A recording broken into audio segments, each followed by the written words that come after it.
We're doing something a little bit different this year. If you're watching online or watching us at home, we're so glad that you're a part of what we're doing at Life Church. I have never done this before as an Assemblies of God pastor. Before you this morning is an Advent wreath. We're starting a whole new series, and we want to enter into this Advent season. Now, the church I grew up in had an Advent wreath up in the front every year this time, but I never really knew what it was all about.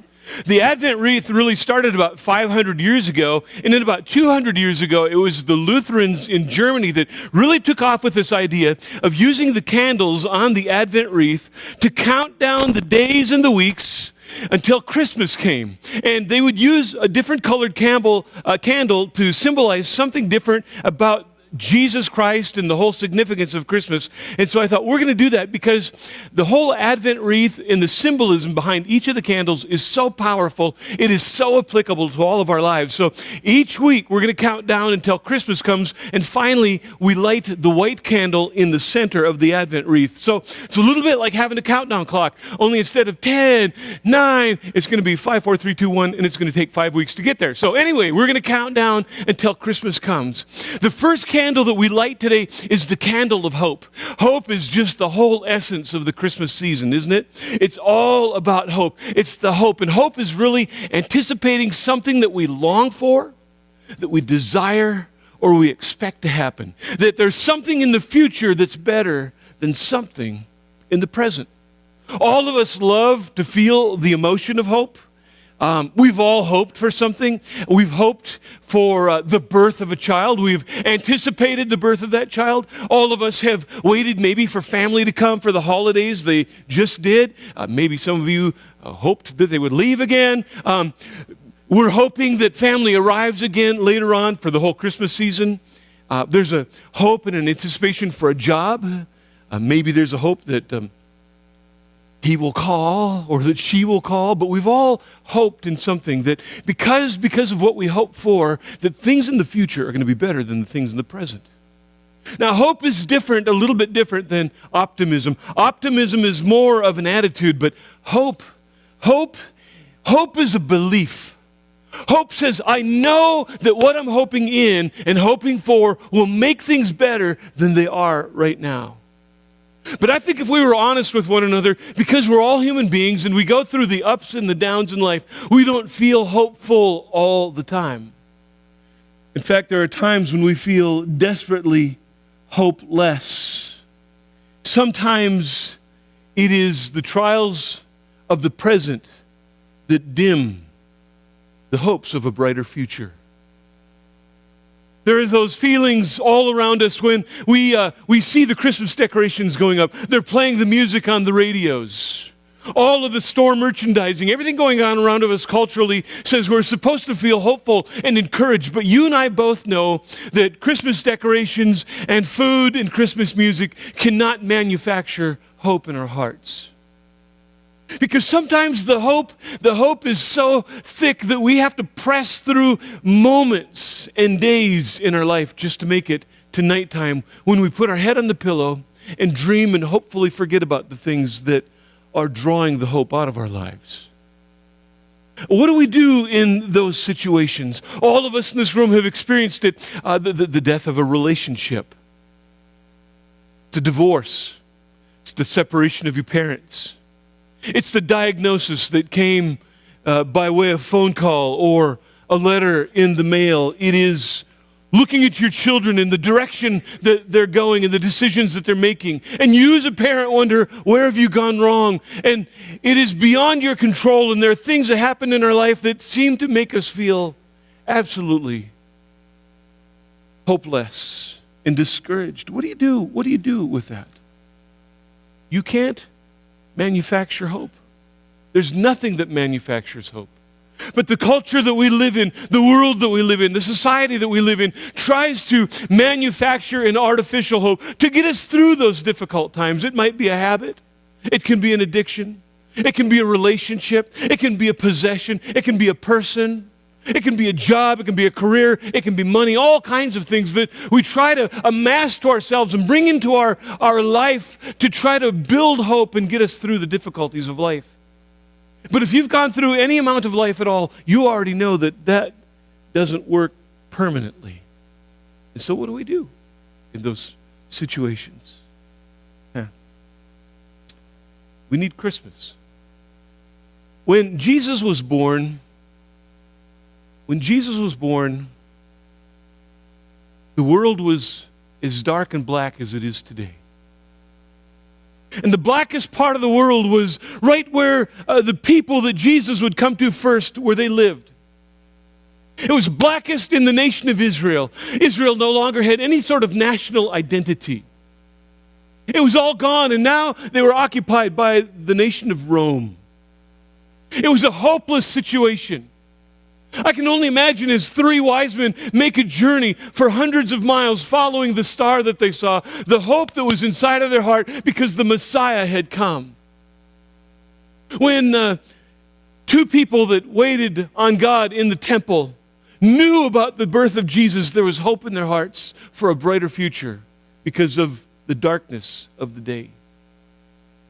I share with you a story that is not in the New Testament. It's not even a part of the Christmas story, but it speaks to the ups and downs and the realities of life, the hopes and the things that dash our hope and how to deal with them. And we're just going to tell the story. It's an unusual story in some ways. I believe it to be a true story. And then we'll make the application at the end. If you want to follow along, it's in the book of 2 Kings, chapter 4. 2 Kings, chapter 4. The key figure in this story, his name is Elisha. Elisha is a prophet. Elisha is the spokesman. He is the mouthpiece for God to the nation of Israel.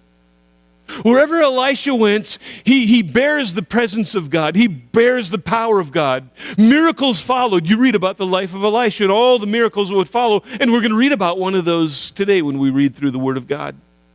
He's the central character. He's got a servant that works with him. His name is Gehazi. That's the way I pronounce it anyway. And then there's a woman in this story. She's another key figure. And so the story is told like this, that one day, Elisha went to the town of Shunem. Town, or the name of the town, is not significant to us here. But a wealthy woman lived there, and she urged Elisha to come to her home for a meal. And after that, whenever he passed that way, he would stop there for something to eat. Elisha's no dummy. He recognizes a comfortable place to stay and a good meal when he sees it. This day he's in Shunem and he's preaching there, proclaiming, declaring the word of God. Miracles perhaps following. Those aren't recorded because they're not important to our story yet. But the woman sees him and she's intrigued by him, and she wants to show him some hospitality. Invites him in the home for a meal, and Elisha gets up after the meal and leaves, and she has a discussion with her husband. She says, as you read the story here, she says, we should build a room. Let's put a room upstairs for the prophet. Let's put in there a bed, a table, and a chair, and a lamp.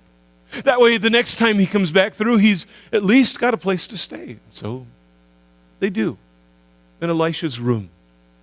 The story goes on. One day, Elisha returned to Shunem, and he went up to the upper room in this woman's house to rest. And he said to his servant Gehazi, he said, tell the woman from Shunem that I want to speak to her.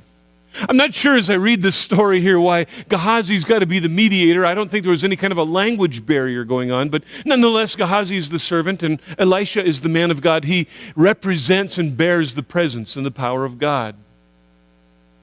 The story goes on, so the lady comes up, and Elisha said to Gehazi, he says, tell her we appreciate this kind concern that you've shown for us. And we want to know what we can do for you. Just like any one of us, we want to return the favor. What can we do for you? Maybe we could put in a good word for you to the king. I mean, if you want us, maybe we can go to the king and maybe get a tax break for you. I don't know. Or maybe you want us to put in a word for you with the king or the commander of the army. Maybe as there's little skirmishes that arise in this wasteland that Israel had soon become. Maybe you need some protection when invading armies come through. She says, no, my family, they take very good care of me. There's some humor in this story as we continue to read here in just a moment. Ladies, as we read verse number 14, you're going to see what happens when two men start to plan something big for a woman, all right? Verse number 14. Elisha asked Gehazi a little later on, well, what do you think we can do for her? And Gehazi, he must have been thinking about this for a little bit. He says, she doesn't have a son and her husband's an old man. Let's get her a baby.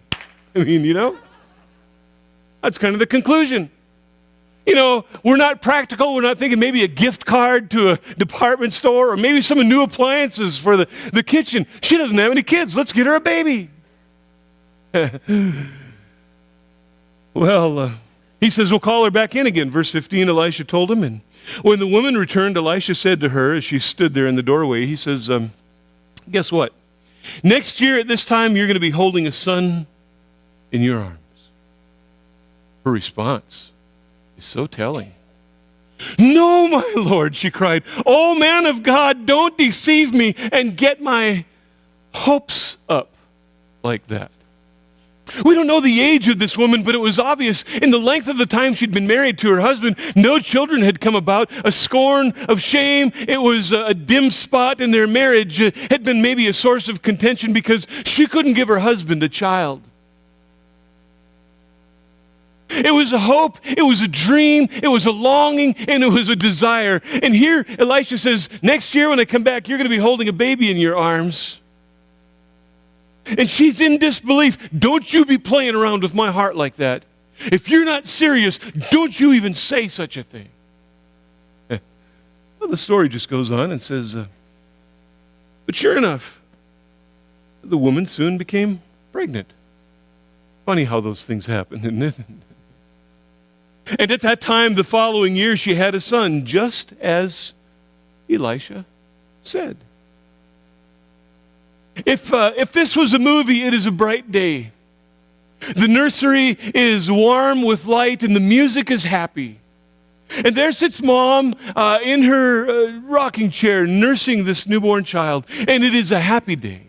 It is a bright future. It is a hopeful future for mother and child and dad as well. But every good story is made good when there's tension in the story. And it's made better when there's a resolution to the tension. And so the story plays out. The music is still happy. It is a bright day this day when the man of the household goes out to work in the fields. And the little boy, like every little boy, every son wants to do, he wants to be where dad is. He wants to be as dad is. He wants to do as dad does. He follows his dad out to the fields. And it's a great day. But then the music changes. And the little boy, maybe 5, maybe 6, we don't know the age of the child, collapses to the ground, holding his head. Oh, my head hurts, my head hurts. And dad does probably what any dad in this room would do. He says to one of his servants, one of the men working with him, take the child to his mother to be consoled. And so he does, and she does. I can see mom sitting in the larger room in the house, holding her child in her lap, stroking his hair, not knowing what to do. And at noontime that day, this hope of this woman dies. The woman does something I think a little unusual, but I think there's a reason for it. She takes this deceased child now. Maybe she held the child so long that she felt the heat waning from his body until it got colder and colder. And she takes the body up to Elisha's room, the prophet. She lays the child's body down on the bed. I can only imagine the struggle it was to get up the stairs or up the ladder, however you accessed the upper room to get to where Elisha was, for this mom to get up there. Back down she goes and out to the field, and she tells one of the servants, tell my husband I need a donkey, and then come with me. And so they do, and she does. She gets on this donkey and she tells the servant leading the donkey, go as fast as you can and don't you slow down until I tell you to. And they're headed to the place where she knew she would find Elisha, the man of God, the presence of God, the power of God, the spokesman of God. He's at Mount Carmel. Elisha sees her coming. Elisha sees her coming in the distance. He says to Gehazi, there's the woman, there's the Shunammite woman that had the little boy. Why don't you go greet her before she gets her and make sure that everything is okay? And so Gehazi runs out and he says, is everything okay? Is it all okay? And she says, everything is okay. Now, either she's lying or she's hopeful. The story goes on and says, when she came to the man of God, that is Elisha, at the mountain, she fell to the ground before him and caught hold of his feet. Gehazi began to push her away. But the man of God said, leave her alone, leave her alone. She's deeply troubled. But the Lord, uniquely, the Lord hasn't shown me why and what's going on. When she finally caught her breath, holding his ankles, she screamed, I think, did I ask you for a son, my Lord? And didn't I say, don't deceive me and get my hopes up? She responded like any of us would respond in the same circumstances, that to her, hope had become a mist and a vapor, all that she had put her hope in. Oh, I don't know if she put her hope in God. I think she put her hope in God, because we're going to see it play out. And it's when we put our hope in a person, when we put our hope in an event, when we put our hope in a phone call, when we put our hope in money, when we put our hope in a job title, when we put our hope in a career, when we put our hope in a person, it's then that our hopes can so easily be pulled away, crushed and vanished and destroyed. And isn't it true that amidst of all the Christmas celebration, some of you today are on the mountaintops sitting in an easy chair.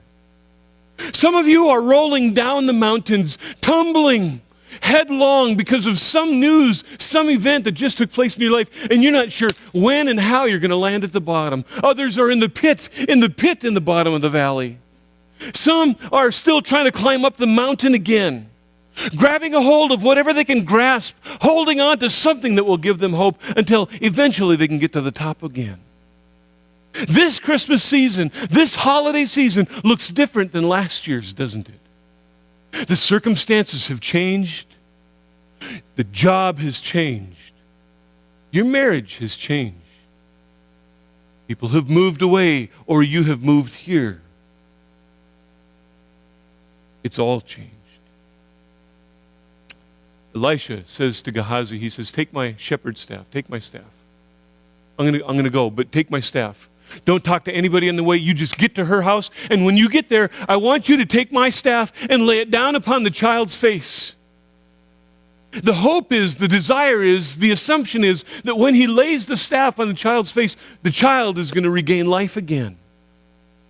So Gehazi runs ahead and he gets to the upper room where the child lays lifeless and cold on the bed, but nothing happens when he puts the staff there.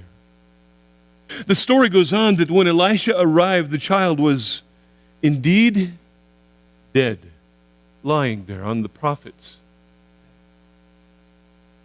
Verse 33 says, he went in alone and he shut the door and he prayed to the Lord. This reminds me of something Jesus said about prayer. Jesus said, when you pray, go into your closet, shut the door, and then pray. And what God sees in secret, He will reward. I love it. Oh, we maybe take kind of a flippant approach to prayer. In fact, you hear people sometimes say, well, all we can do is pray. Here's Elisha. He shuts the door. It is now Elisha and the dead boy in this room. Gehazi, I think, is standing outside. Mom is downstairs pacing, fretting, rolling her hands together, uncertain of what the future is going to hold. And then the story gets a little unusual in verse 34. After he gets done praying, it says, then Elisha, he laid down on the child's body, placing his child's mouth, his eyes on the child's eyes, and his hands on the child's hands. And he stretched out on him, and the child's body began to grow warm. I read the story and think, well, scientifically, that's, I think, electromagnetic energy. It's the transference of heat from one body to the next. If you were to stand right now and I felt the seat where you've been sitting, it would be warm too. And here comes Elisha the prophet in from the Mediterranean heat, laying down on this cold, lifeless body. It would seem only natural that his body would grow warmer. It's a larger man laying on this deceased child, but the body begins to grow warm, but there's still no indication of life.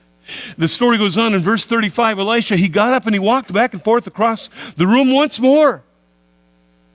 I can't imagine it was a very big room, but I imagine him getting back to his feet, walking back and forth. And what did he do? I'm assuming that Elisha prayed again. And then he goes back to the bed and he stretched himself out again on the child. And this time the boy sneezed 7 times and he opened his eyes. This is the part of the story where you listen to it and you all stand on your seats and go, yay! And suddenly the music is happy and bright and there's just loud music going on and all kinds of celebration. It's an amazing movie going on at this point in time. Elisha then, he summoned Gehazi. He said, call the child's mother, he said. And when she came in, Elisha said to her, here, take your son. Or did he say, here, take your son? He was excited. I think there was a passion in his voice. I think there was excitement. Look, your hope has been resurrected. That which was dead is alive again. That you loved so much is back. The thing that caused the void in your heart, God cared about what you cared about. God cared about your hope, and he's bringing it back again. You were patient. You brought me to the problem. You didn't. I think here's the reason. She didn't bring the lifeless body of her son. She didn't bring the lifeless body of her son to Elisha. She brought God to the lifeless body. She brought the power of God to that which was lifeless. You know what? We can't bring humanity to God, but God brought himself to us when he sent Jesus here and he was born for us in a little manger, a messy world. When God brought that Jesus into this messy world, he brought the solution. He brought hope to a hopeless and dark world. And this woman this day brings the power of God to the presence of her deceased child. And here's what I love about the story. Mouth to mouth, eye to eye, hand to hand. It was full-on contact between the power of God and that lifeless body. When we bring the things in our life to God, we say, God, I need you in my life. Full-on contact. Don't stand by. It's not some whimsical relationship with God. When you start following God and it's a relationship with God, it's full-on, people. It's eye to eye, hand to hand, mouth to mouth, nose to nose, breathing the breath of life into our lives. That's where hope comes from. You read the story, and it says in verse 37, she fell at his feet and bowed before him, overwhelmed with gratitude. I'm sure she was. And then she took her son in her arms and carried him downstairs. End of story. I don't know if they baked a cake, did a craft project, maybe got out pen and paper so he could write a book called Heaven is for Real. I don't know. But the story just ends right there. Well, there's a little more to it 4 chapters later in the same book. But it's unrelated to this event in so many ways. And I'm just foolish enough to believe that there are stories like this in the Bible for us to read for a reason. Because today, see, I think there's some right here today. Your hope has been or is in someone or something. And it hasn't brought you fulfillment. Sometimes we put those hopes in front of Jesus, who is hope. If only he would call. If only my dad would call. If only I would hear the words, I love you. If only they would come home again. If only I hadn't been so stupid and done the things I did. If only. If only I could get my job back. If only I could have my family together again. And there's nothing wrong with those longings and desires. But you understand that they will not manufacture the kind of hope and fulfillment that all of us crave and long for, desire, and need. Quite simply this. Again, Mama didn't bring her lifeless child to Elisha the prophet. She brought Elisha the prophet, who represented the power and the presence of God, to that which was lifeless in her life. And then said, I need you to do something. I don't know if she even anticipated anything, but I think even though her child died, I don't think hope died. Because if Elisha the prophet could speak once, if he could speak once and she could become pregnant and have a child, why couldn't Elisha do something again to resurrect this child? And when our hope is in God, even though the things we hope in might die, hope will always be resurrected. In the Christmas season, this candle that is lit down here is the candle of hope. There's another resurrection that's going to take place. See, God has answers to all of the problems that we have in life. And if problems aren't solved in this life, there's a better life to come. Jesus came once to earth. We know the story well. Born in a manger in the little town of Bethlehem. I even preached a sermon on it, I believe, last year, that the whole world missed the appearing of Jesus except for two. A woman that prayed in the temple and a prophet, because they were expecting, anticipating, and waiting for the coming of Jesus. Jesus is coming a second time. The Bible calls it the blessed hope, the best hope. Church world calls it a rapture. Books have been written about it. Movies have been made about it. That one day God is going to bring His solution to this hopeless, lifeless, dim, and dark world, just as He did once at the appearance of Jesus. You see, Christmas points to Easter. Christmas points to the resurrection of Jesus Christ. And Jesus said, look, this is what happened to me. I was resurrected. I was dead. They killed me. I was cold and rotting in the grave, but I was resurrected to life. And I'm telling you, though things in your life might get dim and dark and difficult, there's a resurrection that's coming one day, and I'm coming back when you least expect it, but you better be waiting for me, and I'm going to take you home, and you'll forget all this stuff. If your hope is in me, there's better and brighter days ahead for all of you. But the reality is, we live in today. And so we're going to pray about today. That all of us in this room need to have this journey of a lifetime. And the journey for a lifetime begins with one single, solitary step toward Jesus Christ. And why do we do that? Because Jesus is our only hope. And as much as the world needed Jesus on Christmas Day, how much more so does the world need Jesus today?